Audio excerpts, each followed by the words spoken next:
Ассаламу алейкум Ларми Нохчи.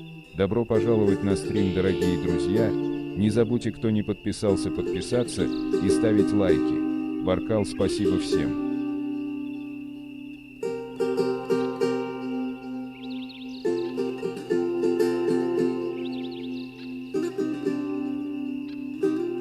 Значит, это такая гадость.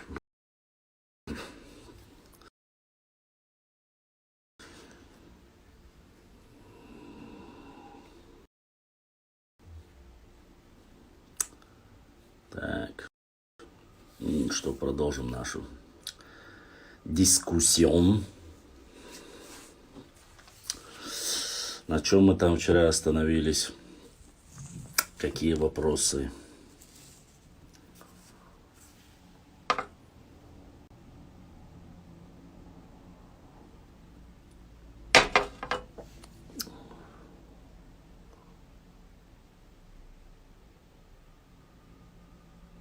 Какие-то вы все тихие.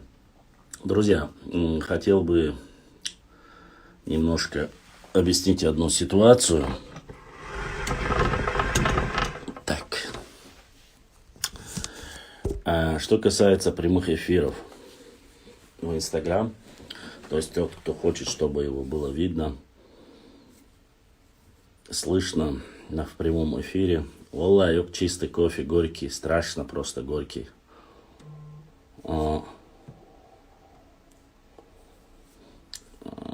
Когда вы заходите, нужно максимально укладываться.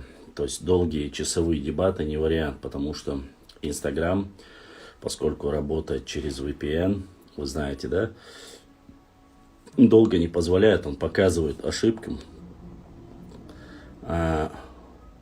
Поэтому желательно, если вы будете приходить в прямой эфир, задать вопрос или спросить, или провести дискуссию, желательно сжато, быстро, и я также постараюсь вам ответить, чтобы у нас как бы не выкидывало. Если кто-то будет даже заходить, вот вчера, допустим, с Асоймом мы говорили,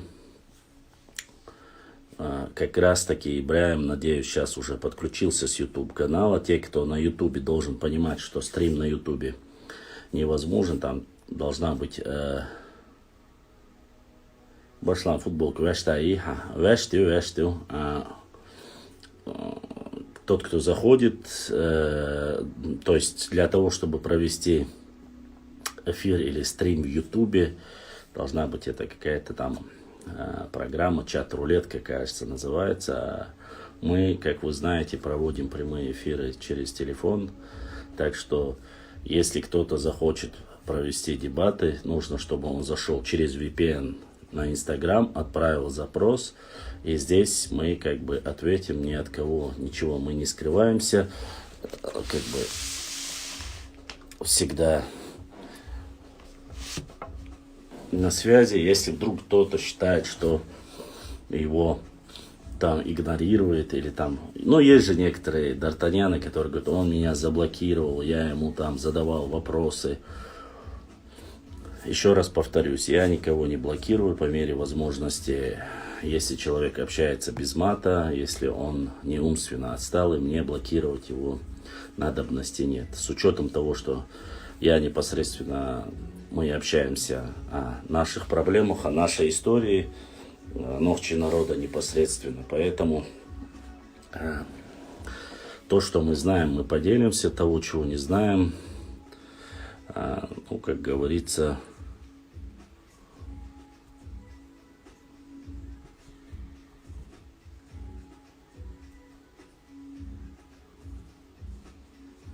мы скажем, что, не знаю, братья ингуши, приведите на диспут сюда.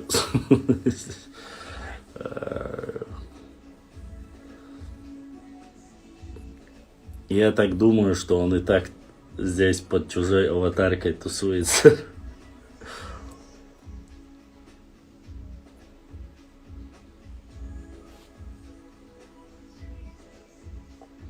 Так.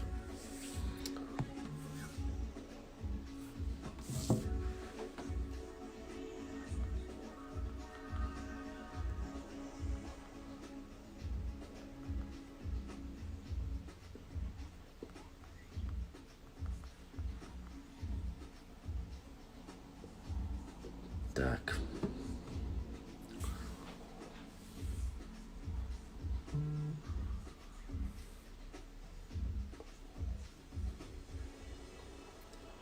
Где вопросы, вопросики? Или хотите, чтобы что-нибудь из исторического зачитали?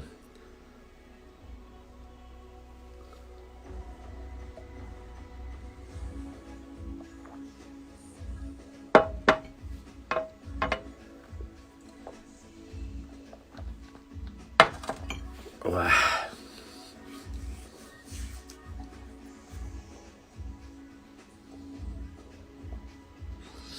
Так.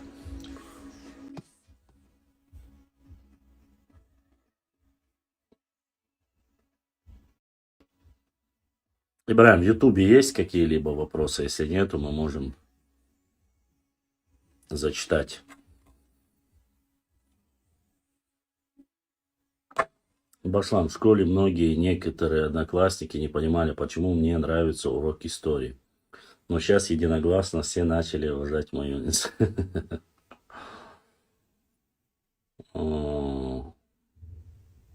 Так, я же как раз таки и говорил, когда мы поступали на исторический факультет, помню, поток был у нас большой, где-то 70-80 человек. Из них процентов 90 хотели перевестись на юридический факультет. То есть поступить исторический, там, история юриспруденции, потом перейти чисто на юриспруденцию хотели. Вот. Конечно же, перевелись только, насколько я помню, из всех 2 человека. Остальные так и остались. Ну, видите, история такая вещь. Хотя я и говорю, что она вне политики, но без нее никак не получается. Потому что история затрагивает все аспекты, как бы нам хотелось или не хотелось, для строительства, для становления государственности нужно знать свои ошибки. Правда дороже. Башлам, есть вопрос? Задавай. Задавайте вопрос, пишите. Постараюсь ответить.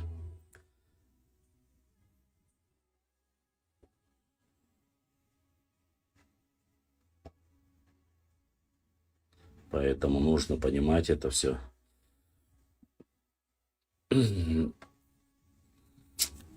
Что скажешь на ответ Бузуртану от Уарстхуай? Уарстхуай, сколько я знаю их в истории, они какие были мужественные, такие остались. Дал си дуэл, дал дукбах буэл. Я как-то пытаюсь дистанцироваться, чтобы никого не задеть, никого не обидеть. Я в основном, когда говорю Уарстхуай, подразумеваю своих, это одно и то же и там, и здесь.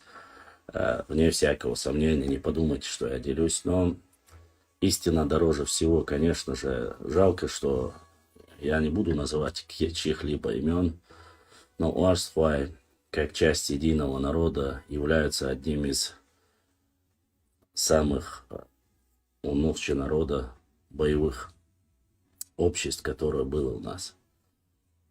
Вне всякого сомнения, всегда говорили как есть.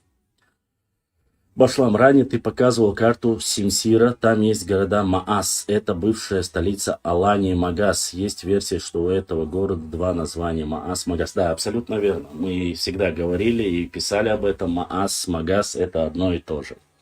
Хотя некоторые утверждают, что Маас было и название небольшого хутора, поселок Калинина, который здесь находится, в Грозном. Это тоже верно, но название этого поселка Маас как раз таки вот с историческим его названием связано. Столица, насколько мы знаем, все ученые в одно, чуть ли не в одно лицо заявляют и говорят, что столица Алании, Маас или Магас, находился на месте под названием Нохчи Алган-Юрт. Это, так, сейчас скажу, западная часть города Грозного, выезда из города Грозного, неподалеку там. После ее начали еще называть Ермоловка, но мы ее так не называем. Но в этой области, вне всякого сомнения, находилась и до сих пор это место далеко не изучено. То есть имеется в виду еще со времен Виноградова, в советское время однозначно указывалось это место. Что касается карты и Симсира, Симсира, это вот все-таки это разные дислокации. Симсир это вот где нынешняя, ближе Гудурмес, вот в этой области Гудурмес, Ойсхар, Нойбир, Джалка, вот в этой области имеется в виду, вот в этой области находилась. А столица Алании, Маас находился непосредственно здесь, неподалеку от города Грозного, фактически от выезда. Вот.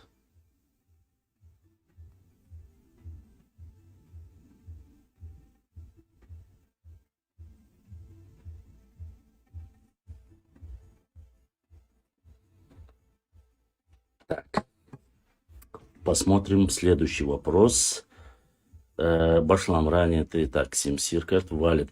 Ассаламу алейкум, Башлам. Это правда, что Кеди Досов написал чеченский букварь? Конечно, правда. Абсолютно верно. Один из лучших ученых умов Нохчи народа. Меня вот вопрос мучает. Если бы была бы полноценная... Сколько раз? Не знаю, это вопрос не ко мне. По замужеству черту я не специалист. Башлам, ассаламу алейкум и всем братьям мусульманам. Башлам, у нас есть хорошие книги про нашу историю, конечно, есть. Одна из них чеченские этнонимы Асана Бакаева. Также есть книги очерки истории Ляса Сигаури. История Чечни. Есть неплохая книга Яуза Ахмадова. В поисках национальной идентичности. Великолепная тоже хорошая книга. Петроглифы. Лечи Ильясова. У Лечи Ильясова 3 книги, если я не ошибаюсь. Петроглифы, Онхалла, еще одна. 3 книги у него. Так вот, которые я бы порекомендовал более-менее. Но основа, первая основа, которая от древности, вот с этого. У нас в основном все книги, которые написаны Гапуровым, там, Северный Кавказ и остальные, они... Далхана Хажаева книга тоже неплохо. Конечно, он там намутил немало, хотя его считают ичкеринским историком. Вот. У него есть тоже хорошие моменты, но не скажу, что предвзятое отношение, у него немножко такое расплывчатые есть тоже моменты. Вот. Но вот из всех книг, которые я смотрел, я читал, сейчас, минуточку.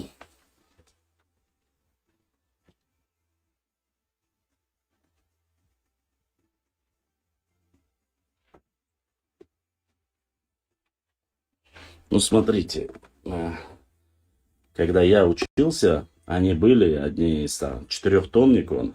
Вот такая книга Ильяса Сигаури, вы видите, да? Очерки истории государственного устройства чеченцев с древнейших времен. Ее очень трудно было найти.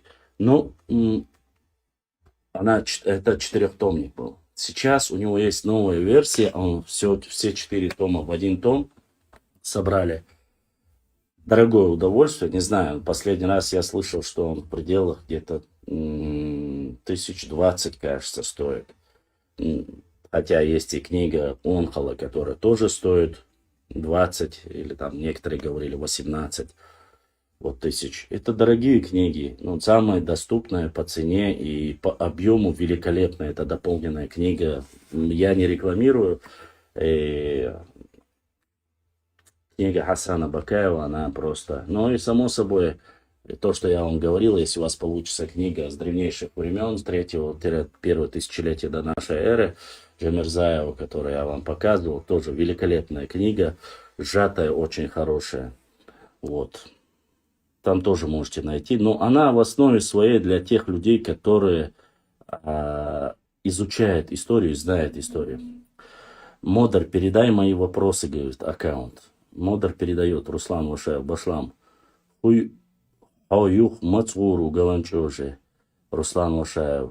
Я не знаю, Ваша, когда поеду, посмотрим, как с машиной получится, как у меня... Пока финансовое положение у меня не самое лучшее. Получается, мы можем называть себя потомками Алан, или мы просто с ними пересекались. Конечно, мы можем называть себя потомками Алан, об этом есть уйма книг. Да, еще одна книга, которую я забыл вам сказать, очень хорошая, но ее нужно понять. Там есть, конечно, в терминологии небольшая ошибка. Это книга абхазского профессора Гурама Гумбы. Вот тоже очень хорошая книга, очень маленький экземпляр, там, кажется, 1000 всего лишь экземпляров. Вот. А она тоже очень хорошая. Но опять же, должен человек специализироваться в истории, чтобы знал ссылки, книги. Когда вот, смотрите, примерно я вам объясню. В книге Хасана Бакаева на каждый текст, который я вам зачитывал, мы видели ссылки, да? То есть, грубо говоря, допустим, о родстве чеченского языка с хурита-урартским. Вот это самое первое, там начинается первая глава. Смотрите, тут в чем хорошая и сильная основа Хасана Бакаева. Здесь, допустим, есть, вот мы прочитали этот текст, здесь есть ссылки. Он говорит: Иванов, ВВ, древневосточные связи этрусского языка. Он указывает Древний Восток, этнокультурные связи. Москва, наука, 1988 год. То есть надо найти эту книгу. Надо электронная версия или нет. Вы заходите, смотрите с 208 по 218 страницу. Первая ссылка. На что ссылается Хасан Бакаев, основываясь на этом создана вот первая глава. Потом Орел, В.Э., Старостин, С.А. о принадлежности этрусского языка восточно-кавказской языковой семье. Третье. Дьяконов, И.М. Языки Древней и Предней Азии. Петровский, Б.Б. Меликашвили. Вот все вот эти, Браун, Климов, эти книги в совокупности, их нужно собрать. Представляете, на первую главу, которая состоит из 2 страниц, у Хасана Бакаева 22 ссылки. 22 книги в совокупности, которые нужно, грубо говоря, собрать из этих общих материалов, составить одну главу. Великолепно. Великолепно, потому что ничего из этого не взято с потолка, с ненадежных источников, сказочников. Сказочников тоже туда не приписывают, понимаете? Более сильные, имеющие под собой основу, выбрав все направление непосредственно по этому вопросу книги, изучив его, в совокупности создается одна глава и печатается. И вот так все остальные главы. Больше чем уверен, скажу вам, что это не самое большое. Если на 2 страницы он собрал 22 ссылки, что может быть там, грубо говоря, если 10 страниц и так далее и тому подобное. Допустим, 2 глава Нахчи и Нохчи. Вот, смотрите, Нахчи и Нохчи, допустим, та же самая, 2 страницы, это уже 18 ссылок. Армянская география, Джавахашвили, Мар, Вагапов, Сулейманов, Ласкин, Дешериев, Арсанукаев, Большая советская энциклопедия, Марковин, Услар, Лаудаев, Семенов, Старчевский, Альшевский, Фадеев, Эльдерханов, Таштамир Эльдерханов. Но тогда мы должны понимать, что на основе. И плюс самое начало в основном. И Асламбек, брат Асламбек поддерживает в каждом эфире. Асламбек дал духва ахуайла, дал саю элха, донат бодиснег, эзашка содулил. Огромная благодарность, кто поддерживает, несмотря на то, что мы в эфире, по номеру, который прикреплен снизу, отправляет донаты. Огромная благодарность. Благодаря вам мы можем проводить эфиры. покупать книги, карты и делать свою работу. Поэтому огромная благодарность всем, кто поддерживает меня.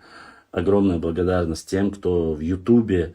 Я знаю, что старшее поколение, многие не знают, как донатить. И все же там уже у нас 2 спонсора, 1 сестра и 1 брат. Это Ибраим и еще 1 сестра, которые стали спонсором нашего канала. Это тоже огромная благодарность.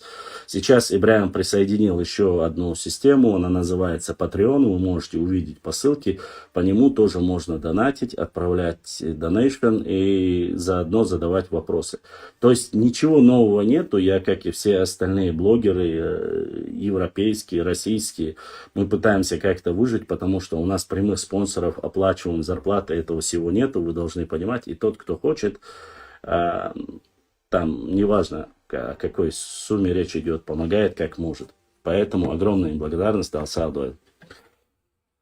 У меня такая привычка всегда благодарить, поэтому не обижайтесь.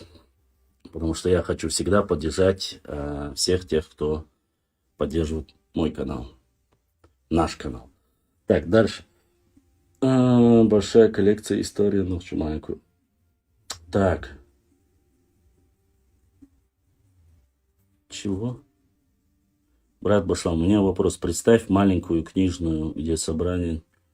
Я не могу сказать, где все можно собрать в одном месте. Ассаламу алейкум. Можешь рассказать о петроглифах и тейповой принадлежности к ним? Detailing Wordcraft. Я понимаю, что есть такое дело, что многие люди пытаются приписать именно к тому или иному роду петроглиф. Вот здесь я, конечно же, с нашими именитыми историками не сильно согласен. Почему-то считается, что эти петроглифы принадлежат там якобы только одному тейпу. Я с этим не согласен, категорически не согласен. Почему, я вам объясню. На одном из своих роликов, вы знаете, мы используем вот этот солярный знак, который есть на наших могилах. То есть мой дедушка, мой прадедушка, могилы этих людей украшены этим петроглифом, символом, являясь даже мусульманами. Они есть почти что у любого нохчи-тейпа, которые одинаковые. У всех, будь он тейпа Хуай, будь то он тейпа там Кей, будь то он Эшбату, Цуантру, разницы никакой нету. У всех на старых могилах есть этот петроглиф. И этот петроглиф я использовал для ролика, иногда использую в качестве логотипа, вы видели. Один пишет мне, при чем тут, говорит, Уастхоевский логотип, теперь и Уастхой логотип вы тоже себе присвоили. Шудухдахаш.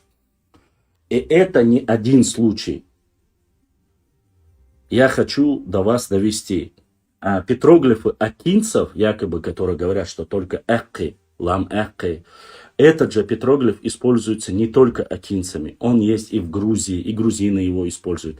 Этим петроглифом по 2-3 тысячи лет. То есть автохтонные древние народы их использовали.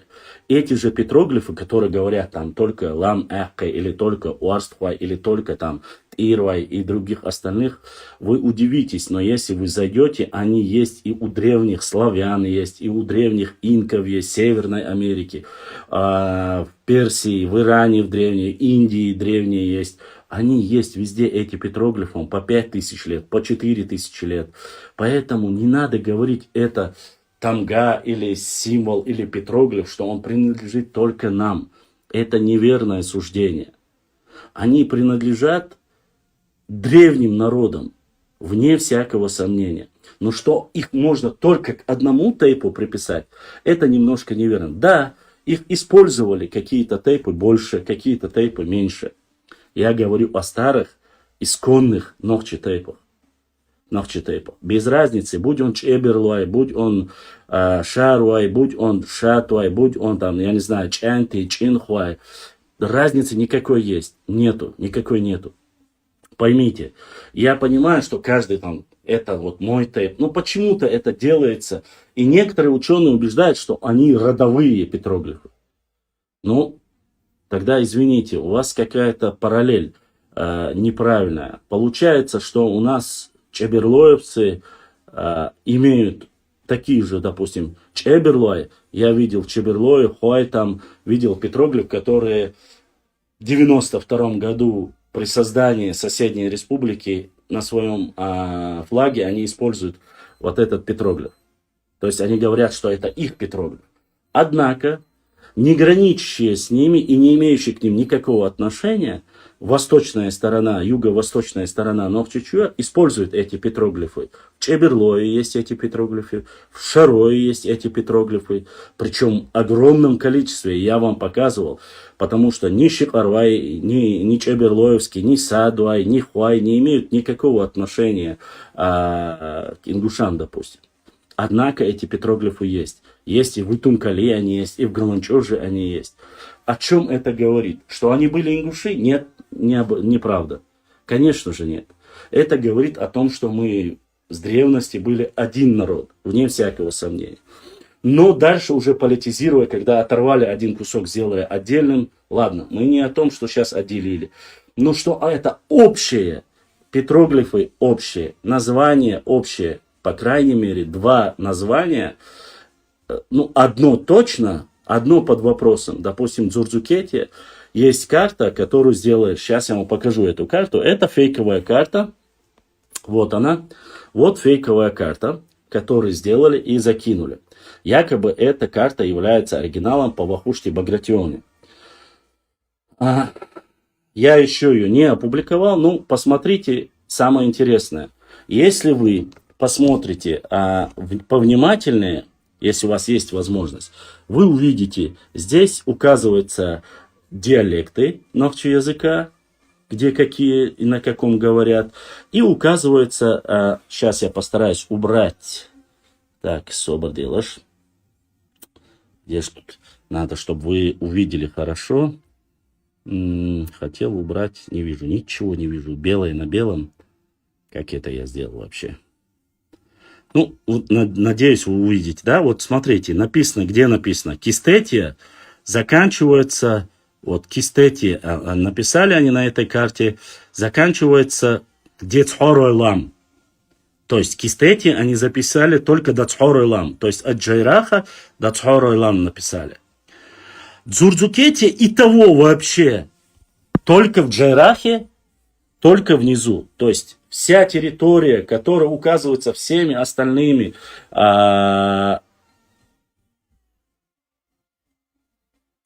которая публикуется тех, я вам могу буквально сейчас, если вы смотрите,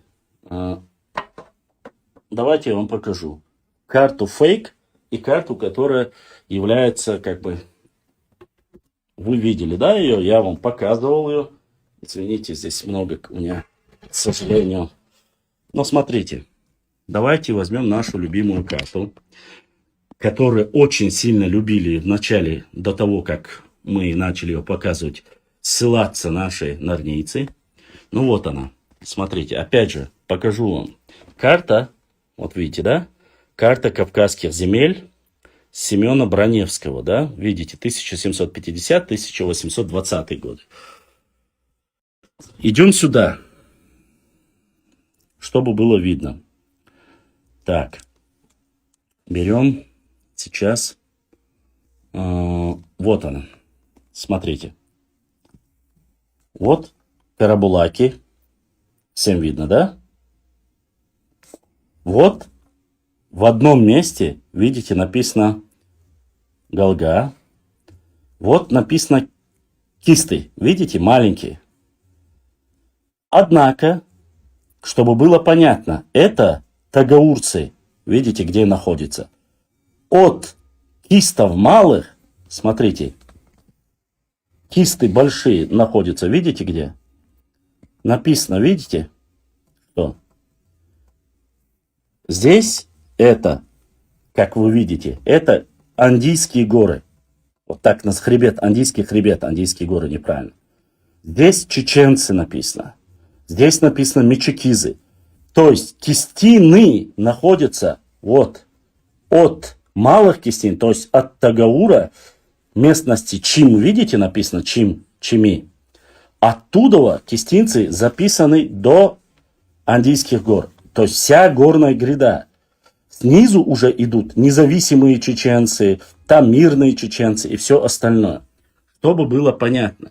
То есть, получается так, что когда карта невыгодна, ее не показывают. Не показывают. Когда карту подделывают, причем налаживанием, то есть там на этой карте Дзурдзукети нет, более поздний Дзурдзукети, это более ранний период. Мы взяли и засунули на границу с Грузией, Джайраховские ущелья, на границу с Грузией засунули Дзурдзукети. Почему я сейчас это начал говорить? Если нормальные люди, изучающие историю, вне вот этих сейчас событий, которые там пытается кто-то записать, сделать, там, притянуть за уши, нормальные историки, исследователи скажут, да, в древности мы были один народ, да, это наше общее название, и Кистетия, и Дзурдзукетия, не притягивая. Не надо рисовать в современном Магасе, как делают некоторые бывшие мэры, и говорить, что вот на местности нового Магаса находится старый Магас, якобы там находился. Никогда этого не было, да это и не позволили бы, если бы такое вот сокровище, где находилась древняя столица древнеаланского государства, на этом месте строить современный город. Да, Дукбахбайлыш, город красивый, все остальное, ничего против не имею. Но мы говорим об общей истории. Вот точно так же и с петроглифами. Когда вы начинаете говорить о петроглифах, или что это был только наш петроглиф, вы немножко лукавите. И это неправильно. Я не знаю, почему. Вот я проехался от Галанчожского, нашего там Серноводского района современного, там Галанчожского района, до Чаберлоевского района. Эти петроглифы есть на разных башнях у разных тейпов. И нельзя, это не может быть так. Если вы даете конкретно, присоединяете его к одному тейпу, то есть получается у вас Тирвай, находящийся на юго-западной части нашей родины, и тут же на востоке у нас находится Чеберлой.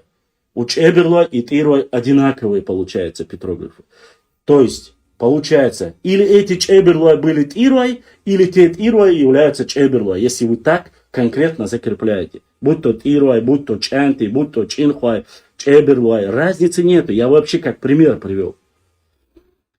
Петроглифы использовались автохтонными древними народами. Чем больше петроглифов на башенных комплексах, само собой, тем древнее башенные комплексы. Тем старше они по возрасту, и тем древнее этот народ, вне всякого сомнения. Никакой проблемы, если некоторые любители писать комментарии, которые писали у меня, которые говорят, что мы якобы вот прародители, являемся там, все башни в Чечне, ну, возьмем, да, норницы говорят, что все башни в Чечне, в Дагестане, везде, на Кавказе строили одни. И за ними это вот пирамидальные башенные комплексы. Ответьте мне на элементарный простой вопрос. Этим людям я задаю. Не привязанная национальность. У меня возникает вопрос. Почему вы, являясь древними строителями башен, 99% петроглифов оставили на чеченских башнях, фактически 0% на балкарских башнях, фактически там 0,01%, если есть на дагестанских башнях, и также процентов 20-30, возможно, есть на хевсурских, тушинских, сванских башнях. У меня возникает вопрос, зачем вы на чеченских башнях оставляли такое количество петроглифов, даже на одном из, вот то, что я вам показывал, башенный комплекс Абрека Анзора, на одной башне находится 9 петроглифов. Ладно, рука, указывающая там, это общее там указывали, это была визитная карточка там мастера, допустим. Но с такими же руками башенные комплексы есть от Галанчожа и заканчивая до Чеберлоя. Что это говорит? Что эта рука принадлежит там определенному, допустим, Баллой тейпу. То есть, если Баллой скажут, везде, где на башнях есть вот этот петроглиф, рука, это наши башни, если они скажут, правильно это будет? знак вечности, солярный, калаврат его называют по-разному. Опять же, есть у наших лам эхкой, есть у чеберлай, есть у шарвай, есть у других тайпов. Если я скажу, что он принадлежит только лам эхкой, тогда получается картина, которая стравливает эти тайпы. С учетом того, что много башенных комплексов, жилых, полубоевых и боевых, были уничтожены. Но они же есть на башенных комплексах. Чинхуа есть, Харчуа есть, Харачуа есть. У всех они есть. И эти петроглифы. Этот семилистник, этот калаврат. Ну, калаврат я в кавычках, грубо говоря. Знак солнца, знак вечности. Видите, сегодня, в 92-м году, я-то знаю, кто его там на этот флаг поставил, грубо говоря, инициатором. Ну, поставили этот символ. Теперь вот этот символ приписывают якобы только к ним. Но как его можно приписывать к одному народу? Или к одному тайпу? Верно ли это? Нет, неверно. Потому что он у нас есть на самой дальней части, восточной части.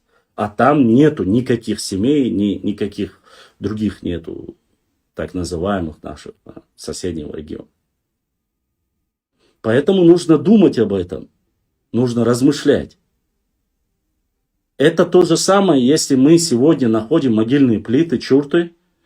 На многих из них есть пистолеты нарисованные. Или же четки нарисованные, сёныш. На разного типа, разных могилах. Относятся ли они только к типу Цуантруай? Или только к одному типу Дышни? Нет, конечно же. Нет. Нельзя этого приписывать и говорить. Я понимаю, что у вас возникает вопрос, поэтому давайте обсуждать вас с вами. Но приписывать к одному типу все петроглифы, не все даже, один петроглиф, это неверно. Потому что завтра вот такой же петроглиф можете найти при раскопках совсем другой башенного комплекса. У Пхантуай, у Хаккуай, у Вашандруай, у Ваштруай, у Чинхуай, у Зумсуай. И что это обозначает? Что один тейп, который за собой закрепил, будет спорить с другим тейпом. Кому принадлежит это? Моя башня 12 века, а твоя 14 века. Значит, вот она была раньше моей? Нет. Я не знаю, просто этот вопрос, зря его наши ученые-исследователи пытаются. Вполне возможно, я не спорю, что на каких-то башнях, допустим, Терлоевских, этот один знак может быть больше, чем на других башнях. Опять же, говорит ли это о том, что это только их петроглиф? Нет, не говорит. Просто по своей специализации, по своему мастерству, этот человек может намного больше работал и задонатил еще кто-то из братьев. Аллах да асаадуэл, Будисник Эзашка Соудуэлил, огромная благодарность, кто поддерживает наш канал. А обозначает ли это, что он принадлежит? Нет, это обозначает, что мастера, которые были у терлоевцев, они ведут старую кладку, то есть по старой схеме делают. Вполне возможно, они более архаично делают башни. Возможно, эти башенные комплексы более раньше были сделаны. Многие до сих пор с этими петроглифами нужно и разобраться. Я же общаюсь и с краеведами, с остальными. Каждый по-своему это объясняет. Поэтому приписывать я бы не стал. Не знаю, конечно, это дело каждого человека. Вы можете сказать, что это мой, это мой. Но происходит вот такой казус. Я вам сказал, там уже, конечно, сами выбирать. Дальше. Алани это было государство, в которое входили разные народы. Абсолютно верно. Я прошу прощения, я немножко задержался. Вот пару таких полок не хватает у меня в комнате под старину. Правда дороже. Башлам, у меня вопрос. Нас хают, мы молчим. Это политика? Это нас хают, мы молчим. Я не знаю, честно сказать. Я не молчу. По истории я говорю, никто не запрещает отвечать по истории своего народа. Я никуда не захожу, никого не трогаю. Чужое имеется в виду. Задонатил Юнус Юнус, Аллах да Асаду, это тот, который второй задонатил. 2 человека сегодня задонатили.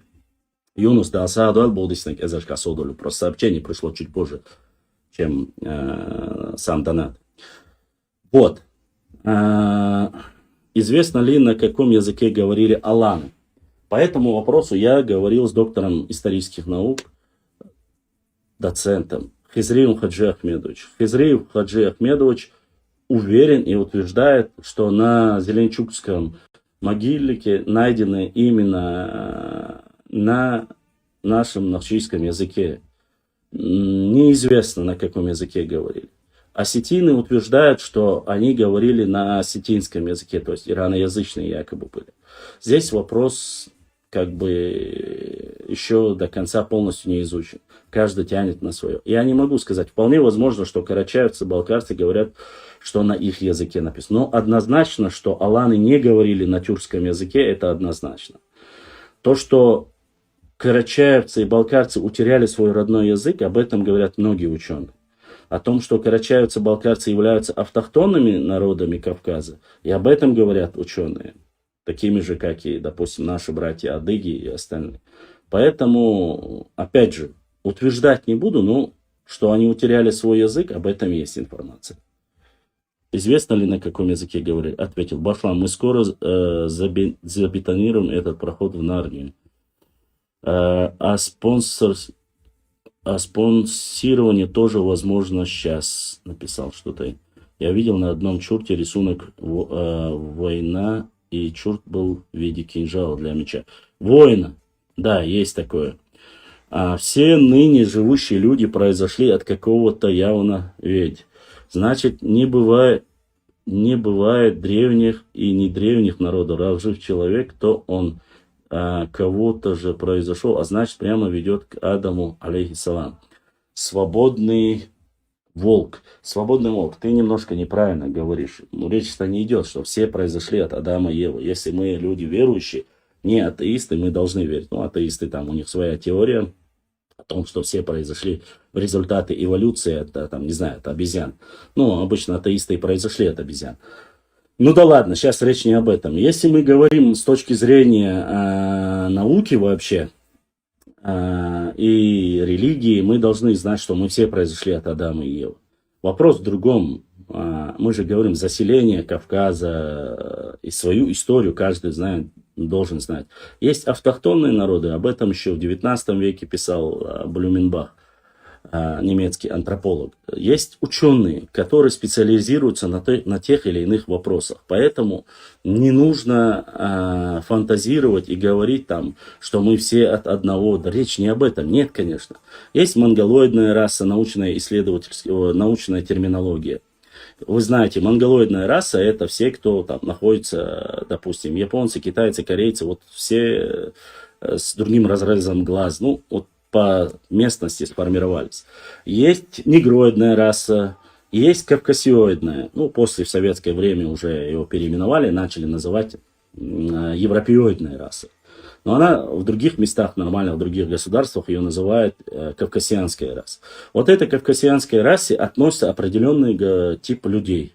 И по типологии, по внешности они описываются, очень четко описываются. В основном я когда читал, там высокие, высокорослые, большие носы. Но для этого было конкретно, почему вот нос горбинка или большой нос, он очень сильно отличался, потому что за счет чего? За счет того, что люди, которые живут в горах, должно поступать кислород разряженный, больше должно поступать в легкий кислород, и поэтому для этого Всевышний Аллах, вот те люди, адаптировал этих людей к этой местности. Почему-то грузин, особенно с большими носами, там, или там, наших, почему-то люди смеются, укорачивают и все остальное. Ну, я вообще не ко всем это говорю. Но есть такое понятие. У негров черная кожа специально со своей пигментацией, что солнечные прямые попадания, они живут в основном на экваторе, вы знаете, да, и у них не происходит ни меланома, ни рака кожи, ничего не бывает. Вот так Всевышний адаптировал их, арабов, где теплая погода. Монголоидная раса, у них узкие глаза, потому что это степи в основном. И при попадании в сильные ветры, при попадании пыли в глаза, у них собирается вот здесь, это специально вот так адаптировал к этой местности Всевышний на протяжении 1000 лет адаптировался. И вот их назвали каждого по-разному. Вот поэтому в основном очень обильное бывает, вот считается у антропологов, если чересчур волосатый, извините, там, человек, или большие носы, высокие тела, особенно, вот, может, вы не замечали, но есть, я не говорю, что нету, не забывайте, что я говорю о более ранних периодах. Сейчас люди в горах редко живут. Я вам рассказывал, из почти что 1,5 миллиона Нохчи населения в горах у нас живут еле-еле, там дотягивают до 100 тысяч. Остальные все плоскостную перешли, уже живут на плоскостной территории. На плоскостной территории определенное время под определенными там условиями люди, вот по крайней мере ученые говорят, что чем позже, уже ближе к 21 веку, люди начали меньше жить, начали уменьшаться, то есть разные болезни стали молодыми, то это все научно доказано, вы можете проверить, посмотреть, это как бы не от меня. Я вам говорю как бы совокупности, что касается истории. Вот, поэтому нужно понимать, что каждому человеку, который, чем бы он ни занимался, где бы он ни находился, есть отличительная черта. Все ли мы произошли? Конечно, все произошли от Адама. Почему Нахчи называют себя народом Ноя? Не потому, что остальные не произошли от Ноя, нет. Просто, что от него ведут именно свой там. Допустим, евреи могут сказать, мы от Моисея, от Мусы, пророка Мусы, алейхиссалам. Мы говорим от Нуха, потому что там есть вот своя теория. Поэтому у каждого своя теория. Кто-то, если захочет, скажет, мы там адамяне, я не знаю, там от Адама, пророка Адама, от первого человека, оттуда уведен свой род. Вполне возможно, что когда-нибудь может появиться, может уже кто-то себя так называет. Я не знаю. Но семитские племена, возьмем там один Исмаил, Исхак, если я не ошибаюсь, один араб, один еврей. Поэтому здесь вы должны понимать, что разные есть люди. И здесь ничего такого нету, что мы все произошли от Адама и Хава, мы знаем. И Магабон Тира, Хасан, брат Хасан задонатил, Хасан Аллах да Сааду ал Магабон. Написали, что от тебя дал духу ахваль, буддийский язычка соудолил. Так, дальше. Молодые народы не бывают, в мире бывают. Не надо говорить, что не бывает. Они же не появились с неба. Ну вот видите, ты свободный волк, ты говоришь неправду. Бывает, очень даже бывает, и очень много их.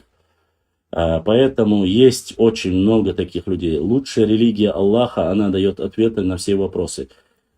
Дуахак. Здесь все в основе своей, у меня подписчики, мусульмане в основе своей веруют в Всевышнего Аллаха, его пророка Мухаммада, саллаллаху алейхи вассалям, и во всех пророков верит. Вот то, что ты говоришь, это сейчас вообще не по теме, это история.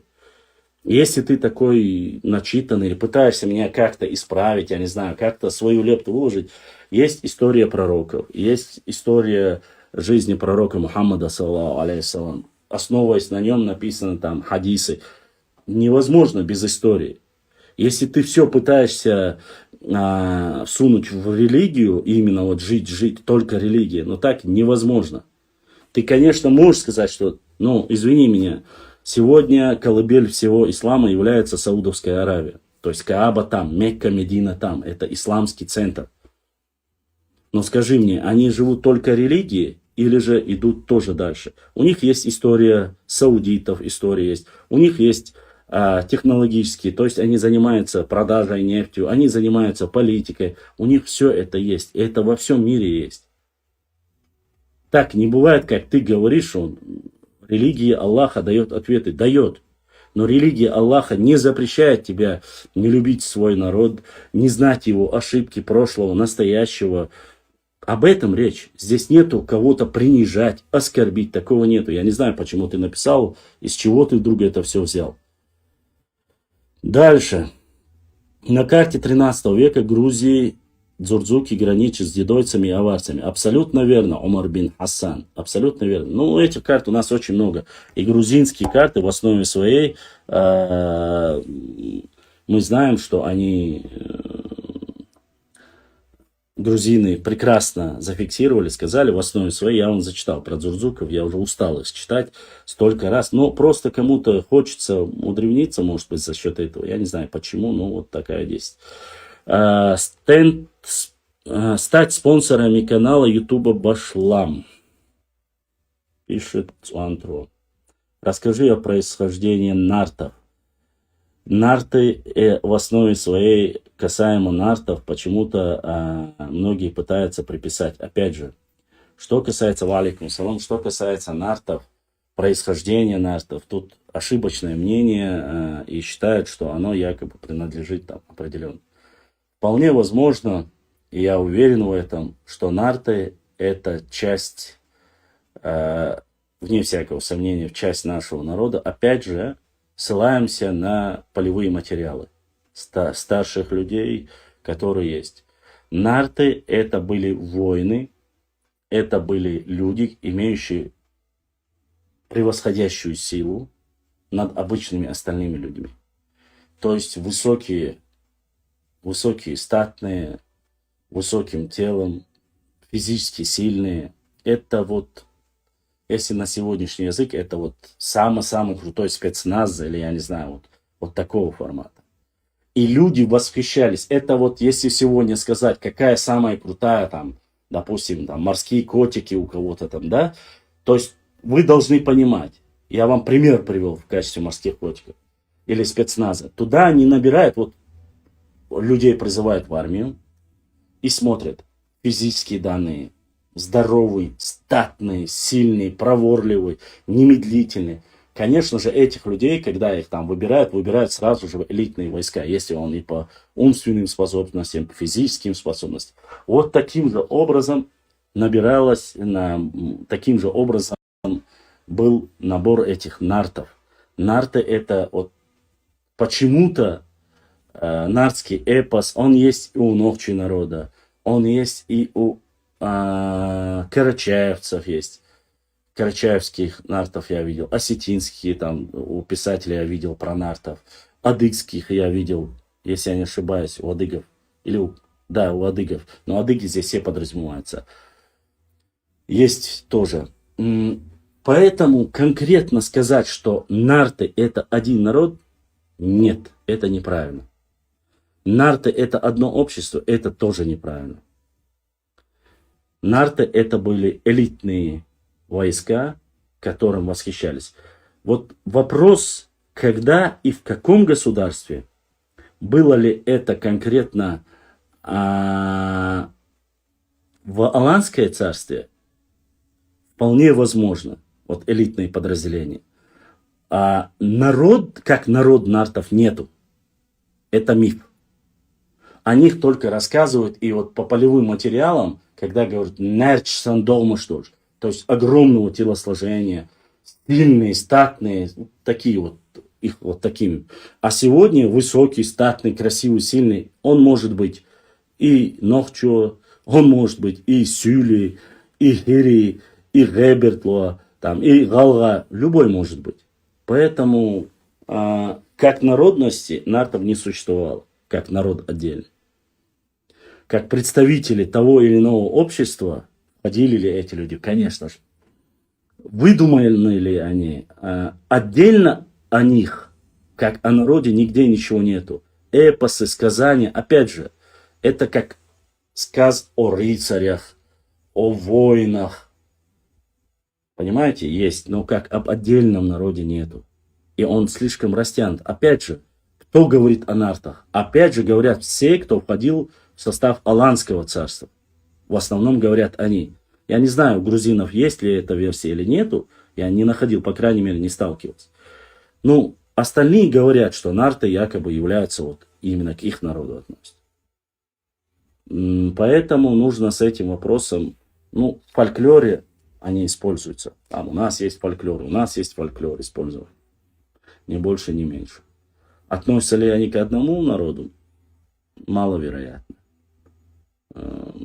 Здесь как бы не хочется никого и обижать, потому что если ты сегодня скажешь, что они были высокие, статные, по 2 метра ростом все, И дети у них, само собой, такие элитные, то есть они и жены там были своеобразные.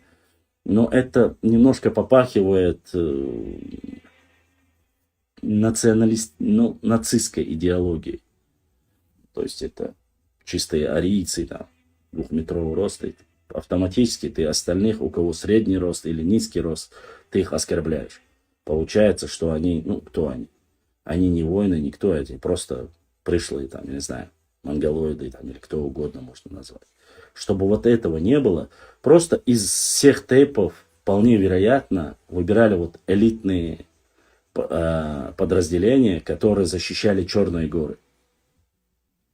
Они от таких вот полевой материал, о нартах имеется в виду, Дахкедомыш, есть в Итункали, есть в Шарое, Эберлое, Галанчоже. Поэтому это все на уровне легенд, на уровне мифов. У нас в горной части этого очень много. Я вам рассказывал, что там есть места, где они там прыгали с одной горы на другую гору, там, рубили скалы пополам. Вы сами верите в это, сами подумайте. Это мифы, легенды. Вот, поэтому приписывать себя к ним, это более правдивое, документально зафиксировано, это, допустим, аланы. А вот нарты это из ряда мифологии, где по легендам один нарт другому перекидывал через реку куски гор или через Аргун. Да, абсолютно верно, Джаншур, я об этом и говорю. Уважаемые мои друзья, к сожалению, первый час нашего эфира закончился. Я сейчас перезагружу эфир, и вы зайдете, мы продолжим свою дискуссию, если вы не против. Поэтому не теряйтесь, не уходите. Нашествие Чингисхана тоже легенда. Нашествие Чингисхана не легенда. Чингисхана самого здесь, конечно, не было, а то, что его воины и 2 полководца. Говорят 2, некоторые говорят 3. Джабе и Субиде. Субиде и Джабе, 2 полководца были на Кавказе, и плоскостные территории принадлежали им. И это не легенда. Ладно, не теряйтесь, перезагружаем и продолжаем свой эфир.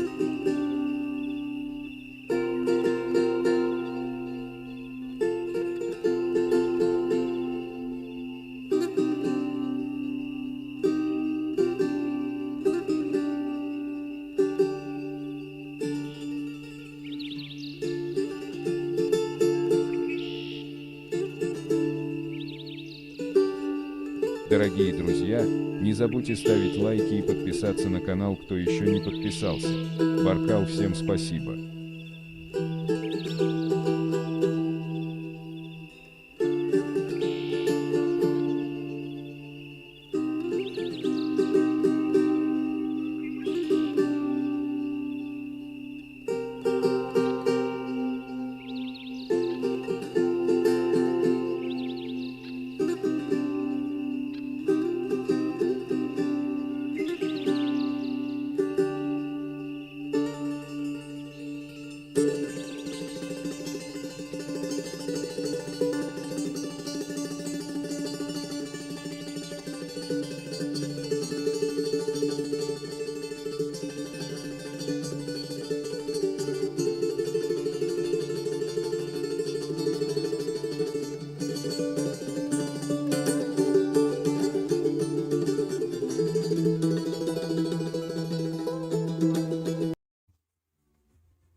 Алейкум ассалам.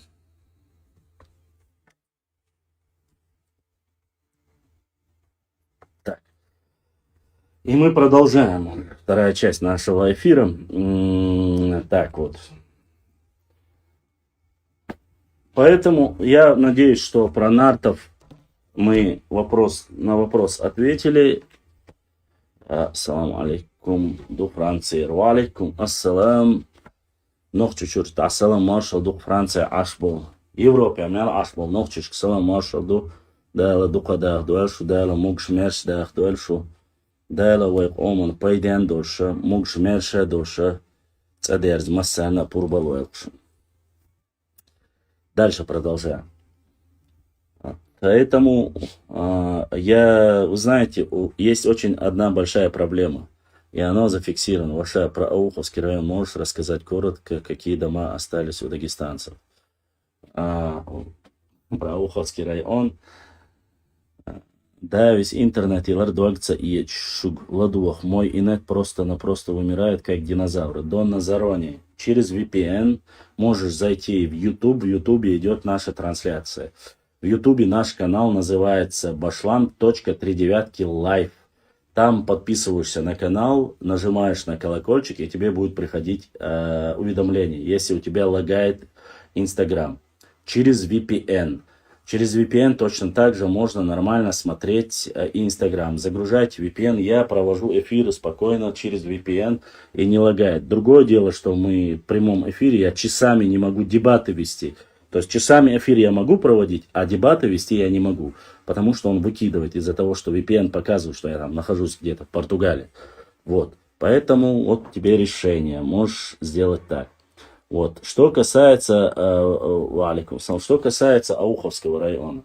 Ауховского района, вы знаете, да, почти что 3000 с лишним домов, участков домов, земельных наделов. После депортации нахчийцев, ауховцев, VPN 3 вида скачала.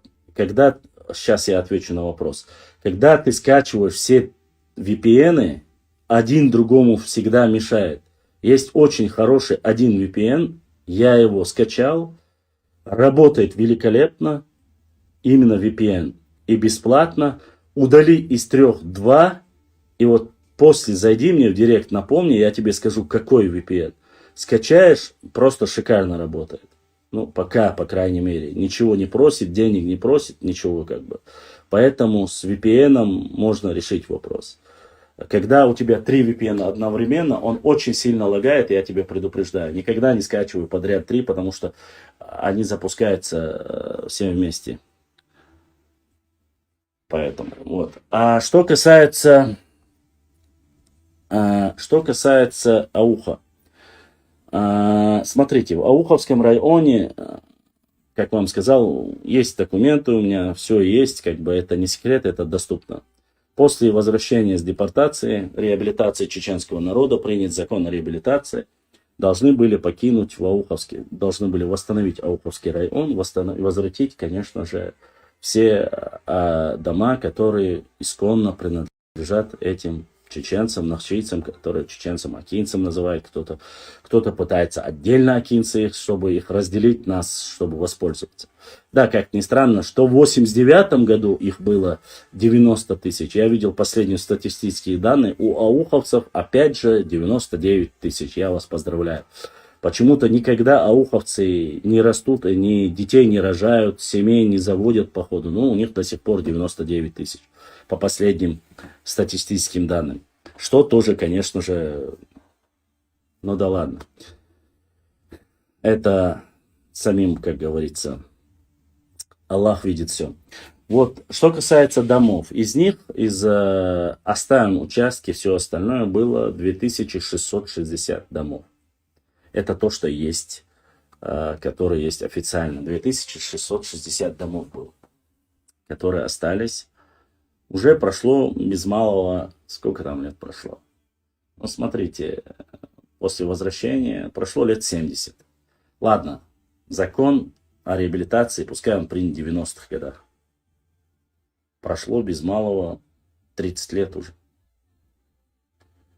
То есть, лакцы, аварцы должны были освободить дома, исконно принадлежащие земли, их дома, ауховцам, которые там живут на протяжении 1000 лет.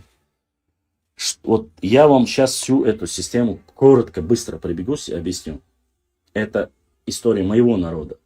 Это я не лезу в соседний дом, не подумайте. Чтобы сказать, что они пришлые, благодаря некоторым докладам, сказкам, они пытаются сделать всех ауховцев, проживающих на этих землях, что они пришли буквально недавно, чуть ли не в 20 веке, другие говорят в 19 веке. Ну, в любом случае, когда бы они ни пришли, очень странная, конечно, датировка, ну да ладно. Но говорят, что они там проживают последнее. Для чего их делают более молодыми, чтобы не сказали, что земли их. Дома их, а не земли. Якобы их притесняли, там якобы они нам платили дань. Вот эти все разговоры, это из одной кучки, чтобы омолодить ауховцев-акинцев. Правильно, ауховцы говорить, потому что там живут 45 тейпов, и они не все относятся к акинцам. Но они относятся как бы к тухуму акинцы, чтобы вы понимали. Улан Эхке и Эхке это, как говорится, два разных названия. Это тухум, тот тейп. Многие даже этого не знают и вечно у меня задают этот вопрос и спорят со мной, как будто я об этом не знаю.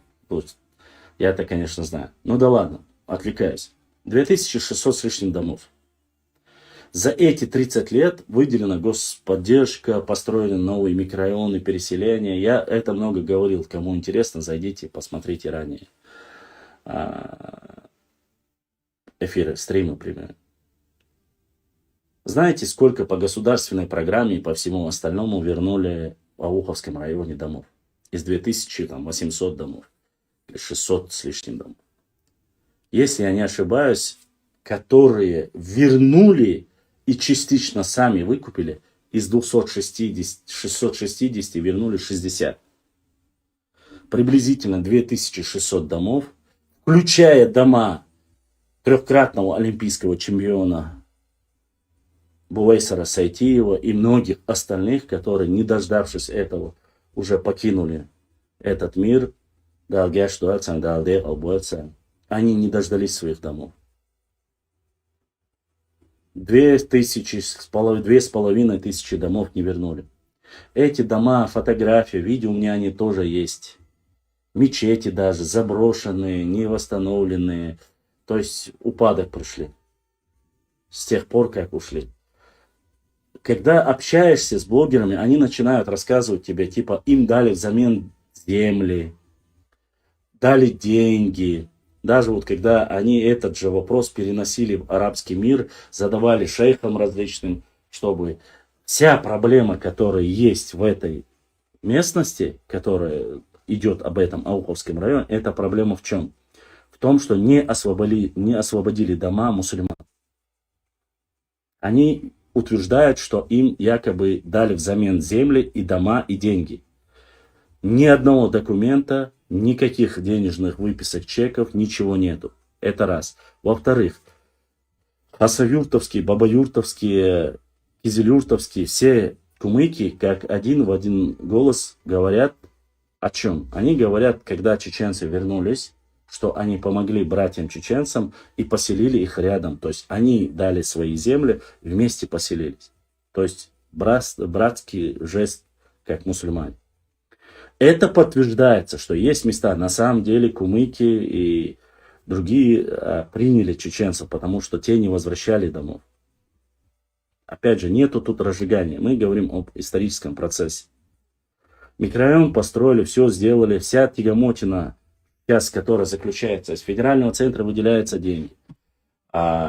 Заключается в том, что они уже после того, как уже спустились, там ряд вопросов, то есть когда спускались, там одна семья и 5 детей было. То есть на них выдавался один дом. Сейчас эти люди стали уже взрослые, там из этой семьи 5, допустим, если 5 сыновей, это 5 семей, они просят 5 домов вместо одного. Просят за озеленение деньги, просят за переезд деньги. И из-за этого там ряд вопросов, которые не решаются, и оно стоит. Другой вопрос, который там тоже возникал и который тоже обсуждали в прямом эфире. Даже когда они получают свои финансовые, там, допустим, дом в другом месте, где государство им выделило при переезде, некоторые умудряются, чтобы эти земли не были возвращены обратно чеченцам, которые проживают в Аухе, ауховцам. Они продают эти земли другим дагестанцам, другой национальности, но только не тем. Почему? Чтобы ногчи опять не заселили свои дома. И там вот такой ряд вопросов. Вот что происходит в этой области. Государство решает этот вопрос, как бы федеральный центр решает, выделяются деньги. Региональные власти якобы решают, там, они отправляют письма, я читаю, опять же, в свободном доступе выложена вся информация. Ничего от того, что я рассказывал вам, нету секретного. Ауховцы это граждане Республики Дагестан. Но этнически они нохчи. Вне всякого сомнения. Один в один. И они это прекрасно знают.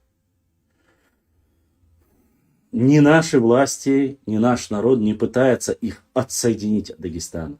Об этом и речи быть не может. Речь идет о восстановлении Ауховского района и возврате им своих домов, своих земельных участков.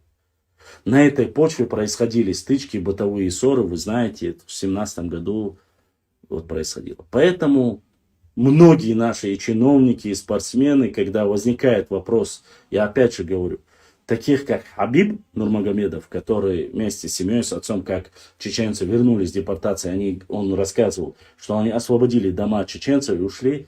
Таких достойных братьев, которые являются мусульманами и братьями. Почему? Потому что они отдали дом и ушли. Таких людей, к сожалению, оказалось немного. Вот такая ситуация. Выдали им новые дома, новые земельные участки и все остальное. Я, честно сказать, по крайней мере, не видел таких документов. То, что они в Хасавюртовском районе, Бабаюртовском районе или Кизилюртовском районе, Кизлярском районе, если они даже купили земли, это неравноценно. Потому что никому не нужна чужая земля. Они хотят там, где были их предки, в протяжении 100, 200, 300, 500 лет. Нужно понимать это. Надеюсь, я доходчиво объяснил, кто не понимает это. Нету ненависти к народу. Нету ненависти ни к тейпам, ни к тухумам, никому. Есть проблема, которая в советское время возникла, которую, будем трижды в аду, Сталин сделал после депортации, раздали землю и так далее и тому подобное. Да, конечно, не только Ауховский район, ну там Веденский район, Шалинский, вплоть до Шали, до Аргуна были отданы земли Дагестану, Дагестанской ССР.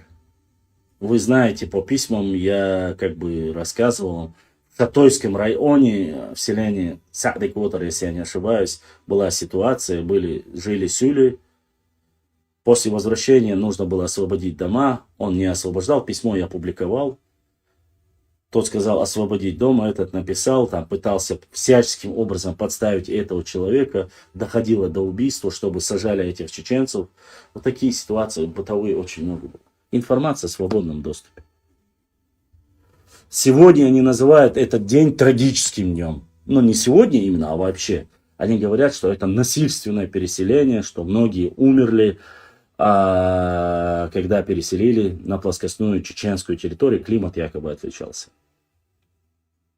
Если это так,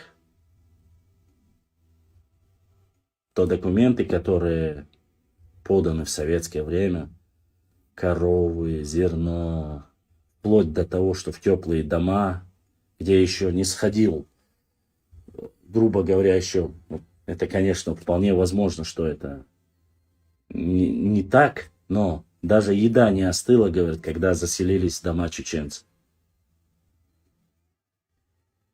Очень странно. Переселение, это буквально даже не 100 километров. Если вы хотите сказать, что это равносильно депортации чеченского народа, который 30 с лишним дней, там почти что чуть ли не месяц перевозили в степи Казахстана, Киргизии и так далее и тому подобное, это не сравнить. Вот. Есть, конечно, депортация кумыков. Мы писали в апреле, если я не ошибаюсь, или в мае. Это депортация. Депортация карачаевцев, депортация калмыков, депортация балкарцев, депортация немцев, крымских татар, греков. Это депортация. А остальное, я не знаю. Была возможность, когда они вернулись, вернуться обратно домой.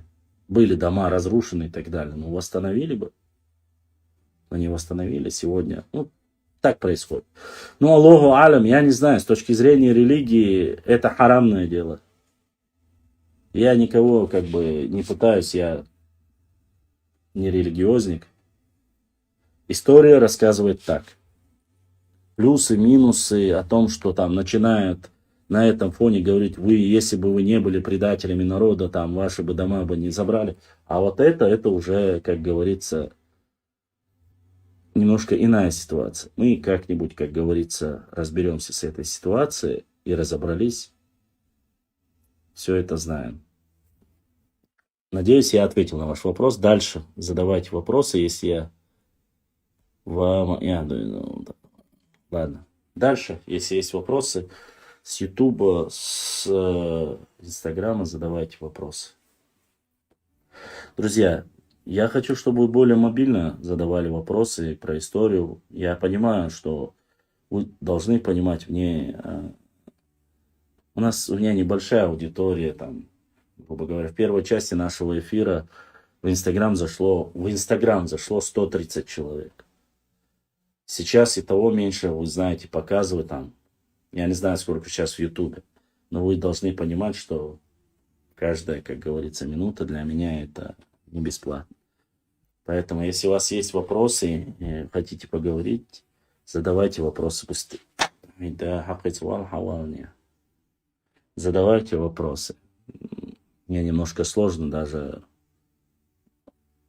3-4 донаты, которые прислали. Я, к сожалению, это не такие большие донаты, я не могу долго, часами. Я понимаю, что это стрим, поэтому пытаюсь быстро ответить на ваши вопросы и рассказать вам интересно, если, конечно, вам это интересно.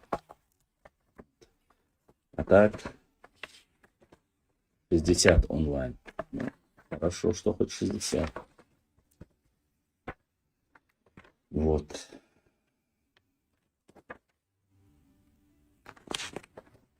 Если есть вопросы, задавайте.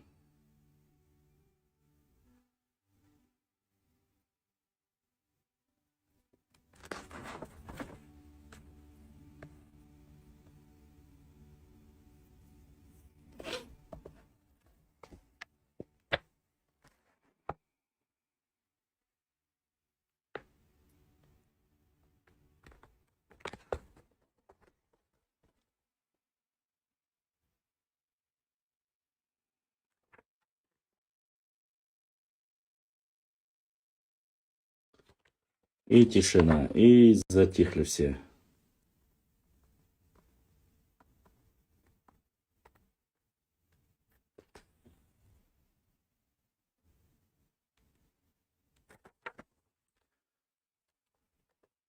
Нечего спросить. Или вы уже устали?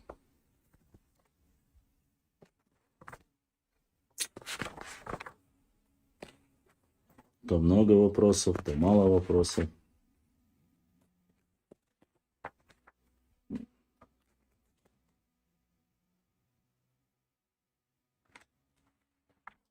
Башенные. У меня еще даже не все закончились про башенные комплексы. Собираюсь ли? Ну, по мере возможности. Конечно же. Это я и так пытаюсь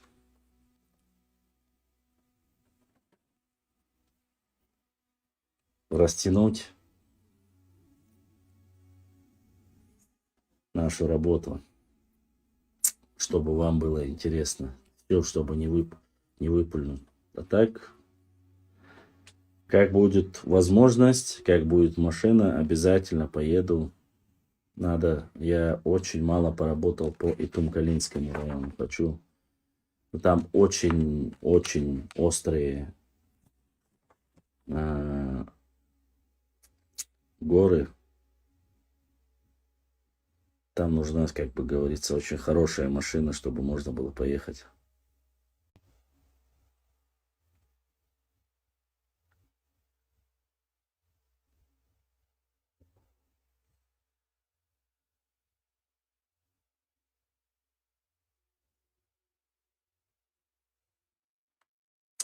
Вот.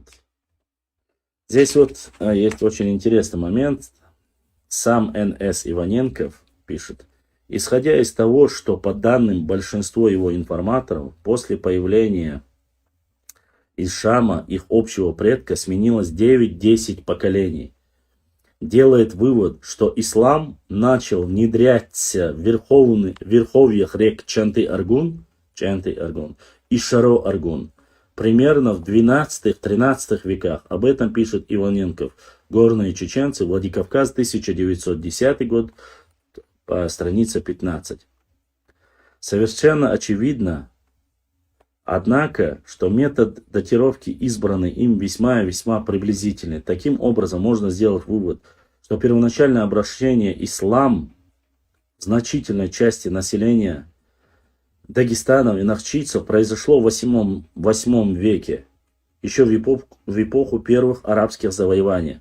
Одним из отголосков этого служат устойчивые предания тех же чеченцев об арабском происхождении своих предков. О том, что эти предания строились не на пустом месте, свидетельствуют арабские хроники. Однако кратковременность первоначального пребывания арабов на Северном Кавказе и общая сложность политической ситуации характеризуется длительным арабо-хазарским противостоянием. Об этом мы тоже рассказывали, что были противостояния между арабо-хазарскими. Кстати, как раз таки говорится, что вот именно во времена арабо-хазарских, ассаламу алейкум, ва алейкум ассалам, что именно во время арабо-хазарских противостояний и ислам распространился на нашей территории. Длительное арабо-хазарские противостояния, в котором оказались стянутые кавказские народы, само собой. Частые волнения в Закавказье и общее ослабление арабского влияния привели к тому, что распространение ислама в горах задержалось и даже происходило возвращение горцев к языческим верованиям или принятие ими христианства. Так Масуди указывает, что нахчийцы, санариты, ведущие свое происхождение от арабов, в X веке исповедуют христианство. Вот так вот. Ладно, дальше. Башлан. Если нахчи упоминаются с 7 века, тогда должны упоминаться их географии, если были государства, с кем дружили, с кем воевали. Что можешь об этом рассказать? Конечно же есть. Я же вам говорю. Гурама Гумбу читайте. Там территория очень обширная. Даже хоть приблизительно, но обширная территория. Территория приблизительно от не только реки Кума, но там от Дона и до, если я не ошибаюсь, до современного Дагестана. Даже часть Дагестана захватывает. Ареал проживания нахчиматян в этой области. Вот. Ну, если я не ошибаюсь, 7 век, в любом случае, не забывайте, тут речь идет же как. В 7 веке, если этой области жили нахчиматяне, нахчи, получается автоматически, что большая часть Аланского царства нахчиматяне входили в Аланское царство. В каком веке полностью было уже уничтожено Аланское государство, мы все прекрасно знаем. Его уничтожил Тамерлан в XIV веке. До Аланского царства, то есть до X века, с 7 по X век, некоторые говорят, с 8 по X век, 200 или 300 лет правили этой местностью, опять же, от Волги до Дагестана, частично даже, если я не ошибаюсь, до современной Махачкалы, это были земли, и горная часть, включая под себя, подмяли, было государство, Хазарский каганат. Вот. Оно 300 лет существовало. Не знаю, сейчас уже некоторые говорят, что 200 лет, но было 300 лет. Хазарскому каганату аланы проиграли. Аланское царство выплачивало определенную сумму денег один раз в году. Ясак, называйте его как хотите. И при боевых действиях, вот как раз то, что я сейчас вам зачитал, то, что говорил Аль-Масуди, в эту войну, которую вели между арабами и хазарским каганатом, были втянуты и наши отцы. Они должны были выставлять до 2000 воинов. В некоторых местах говорят 2000 воинов, некоторые говорят указывают, говорят, что до 20 тысяч конных войск должны были выставить. Вот. То есть, если хазарский каганат воюет с кем-то, то есть они входили автоматически под любую фактически юрисдикцию. Получается так. Вот. Некоторые пытаются, конечно, сегодня сказать, что аланы якобы не победили, но, извините, хазарский каганат от Каспийского моря до Черного моря, да, если я не ошибаюсь, даже на некоторых картах указывается, что он доходит даже до острова Крым. Такие огромные территории. То есть южные славяне, которые входили. Ну, хотя трактовки русских, советских источников, тот, кто разрушил хазарский каганат, являются, конечно же, русские, пишут. Так что вот такая ситуация. Но хазарский каганат был одной из мощных государств. На протяжении 300 лет оно существовало. То есть вот и смотрите, фактически получается, если навчематьяне в 7 веке, вот эта же территория, конечно, она сужалась, становилась все меньше и меньше. Я как-то публиковал, вам нужно, я обязательно эту книгу обратно привезу, я ее в село отвез и покажу вам эти карты. То есть, основываясь на документах, этой же географии и всего остального, там по их словам, как и в Ахуште Багратионе, эта карта сформирована. Многие, когда я ее публиковал, мне начали говорить, о, там, фантазирует, нарисовал и так далее. Тому потом, Аллахе, я никогда никакие карты не рисовал, я и не умею рисовать, да и на телефоне мало это вероятно. Так что, значит, наш народ всю свою историю защищал и сражал. Наш народ воевал много. Воевал много. Ну, не скажу, что только наш.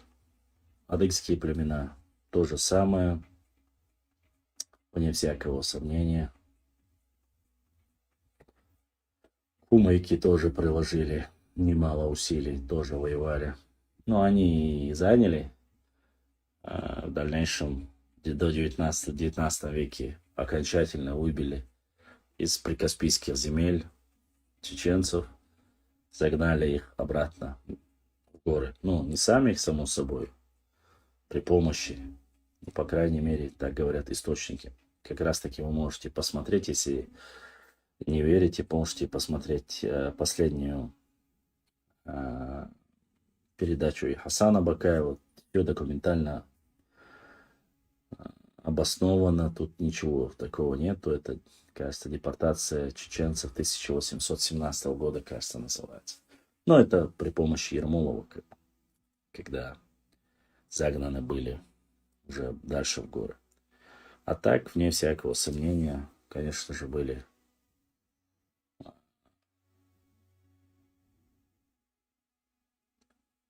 наши